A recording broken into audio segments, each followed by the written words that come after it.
என்ன தம்பி ரொம்ப கவலையில் இருக்க போல?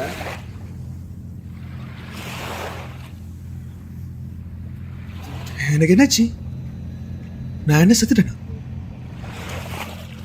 நான் எப்படி செத்தேன்? அது ஏன்டா எல்லாரும் உயிரோடு இருக்கும்போது எப்போ செத்துன்னு போல இருக்குன்றீங்க, அப்புறம் செத்ததுக்கப்புறம் ஏன்டா செத்துன்னு நினச்சி வருத்தப்படுறீங்க? தம்பி, உனக்கு என்னதான்ப்பா பிரச்சனை? ரொம்ப கவலையில் இருக்க. நீங்க யாரு? நான் ஏன் எல்லாத்தையும் உங்ககிட்ட சொல்லணும்? சொல்கிறா தம்பி, நான் தீர்த்து வைக்கிறேன்.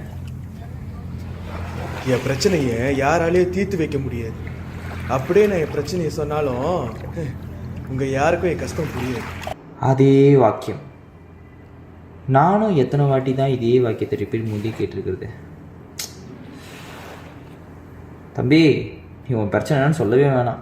உன்னை பார்த்தாலே தெரியுது நீ எந்த அளவுக்கு சோகத்தின் உச்சகட்டத்தில் இருக்குன்னு. தம்பி, உன் பிரச்சனை என்னன்னு நீ சொல்லவே வேணாம்.